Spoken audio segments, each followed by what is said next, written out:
बात का कोई जवाब नहीं दिया। अब वह इस गांव के किसी भी आदमी से बात नहीं करना चाहता था। उसे डर था कि कहीं वह किसी नई मुसीबत में न फंस जाए। परंतु वह अजनबी नौजवान अर्जुन से बार बार पूछने लगा। देखने में वह एक भला इंसान मालूम पड़ता था। आखिरकार अर्जुन ने उस नौजवान को बताया कि किस तरह से उसके दोनों घोड़े उसके हाथ से निकल गए और अब यह आदमी उसे शतरंज में हराकर 1000 अशर्फियां ऐंठना चाहता है। नौजवान ने सारी बात बड़े ध्यान से सुनी और फिर कहने लगा, अच्छा चलो मैं देखता हूँ कि तुम्हारे घोड़े तुम्हें कैसे वापस दिला सकता हूँ और साथ ही इस आदमी के साथ तुम्हारे झगड़े का निपटारा भी करवा सकता हूँ। चलो तुम मेरे साथ राजा के पास चलो। अब वे तीनों, अर्जुन, वह नौजवान और तीसरा आदमी, राजा के महल की ओर चल पड़े। अर्जुन और वह नौजवान दोनों आगे आगे चल रहे थे, जबकि तीसरा आदमी उनके काफी पीछे धीरे धीरे आ रहा था। तभी उस नौजवान ने मौका पाकर अर्जुन को धीमी आवाज में सब कुछ समझा दिया कि उसे राजा के पास पहुंचकर क्या कहना है। पीछे पीछे चल रहा तीसरा आदमी उनकी योजना से पूरी तरह अनजान था। रास्ते में अर्जुन और उस नौजवान ने एक मेंढक पकड़ा और उसे अपनी जेब में छुपा लिया। जब वे तीनों राजमहल पहुंचे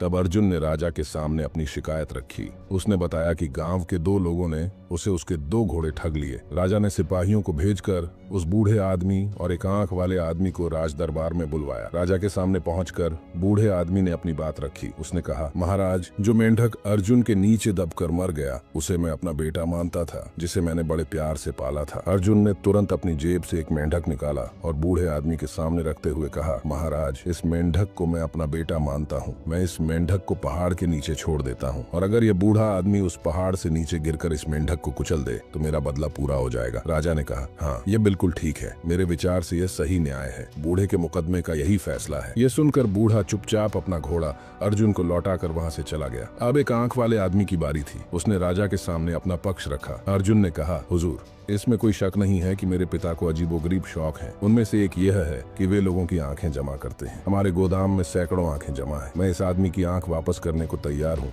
लेकिन मैं इसकी आंख से मेल खाती दूसरी आंख तभी तलाश सकता हूँ जब ये अपनी दूसरी आंख भी मुझे दे। राजा ने कहा, यह उचित है। मुझे लगता है कि ऐसा ही होना चाहिए। राजा की बात सुनकर एक आंख वाले आदमी ने अपना घोड़ा अर्जुन को लौटा दिया और अपनी खोई हुई आंख वापस लेने में कोई रुचि न दिखाते हुए चुपचाप राज दरबार से चला गया। अब उस तीसरे आदमी की बारी थी जिसने शतरंज के खेल में अर्जुन को हराया था। उसने राजा से कहा, महाराज, मैंने अर्जुन को शतरंज में हराया है। शर्त के मुताबिक अब इसे समुद्र का पानी निकालकर उसे खाली करना होगा या फिर बदले में मुझे 1000 सोने की अशर्फियां देनी होंगी। अर्जुन ने कहा, हुजूर, मैं समुद्र का पानी खाली करने को तैयार हूँ, परंतु पहले आप इस आदमी से कहें कि वह समुद्र में बहकर आने वाली नदियों का पानी रोक दे। इसके बाद ही मैं समुद्र को खाली कर सकूंगा, क्योंकि अगर मैंने समंदर खाली कर दिया तो बहती हुई नदियां उसे फिर से भर देंगी। इसीलिए पहला काम इसका है कि ये उन नदियों को समंदर में गिरने से रोके। इसके बाद ही समंदर को खाली किया जा सकेगा। अर्जुन की बात सुनकर राजा मुस्कुराया और एक बार फिर से कहने लगा, बिल्कुल सही, तुम्हारी बात बिल्कुल सही है।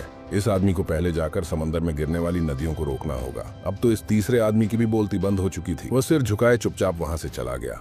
इसके बाद अर्जुन और नौजवान दोनों राज दरबार से बाहर निकल आए। तब नौजवान ने कहा कि भाई, मैं तुम्हें इस बस्ती के बाहर तक छोड़कर आता हूँ ताकि अब तुम्हें कोई और बेईमान बना सके। इस तरह से वे दोनों घोड़ों के साथ पैदल चलने लगे। चलते चलते अर्जुन की नजर अचानक उस नौजवान की कलाई पर पड़ी तो उसकी कलाई पर वही तिल का निशान था जो बिल्कुल चांद की तरह नजर आता था। अब अर्जुन को यह पता चल चुका था कि यह नौजवान कोई और नहीं बल्कि इसका खोया हुआ भाई है। यह देखते ही अर्जुन ने अपने भाई को गले से लगा लिया। अर्जुन के भाई ने उसे बताया कि वह ठग और उसकी बीवी, जिन्होंने उसे अपना गुलाम बनाया था, वे अब मर चुके हैं और तब से वह बेचारा इसी मौके में है कि कैसे इस शहर से बाहर निकल सके। इतने दिनों तक ठगों के बीच में रहकर वह इनके तौर तरीके जान गया था और जानता था कि कैसे इन ठगों से निपटा जाए। दोनों भाई ठगों की बस्ती से बाहर निकलकर दक्षिण की तरफ चले गए। वहां पहुंचकर उन्होंने अपने दोनों घोड़े अच्छी कीमतों पर बेच दिए और खुशी खुशी अपने घर वापस आ गए। उनके बाप ने खुश होकर उनका स्वागत किया। बड़े बेटे के वापस मिल जाने की खुशी में उसकी आंखों से आंसू बह रहे थे।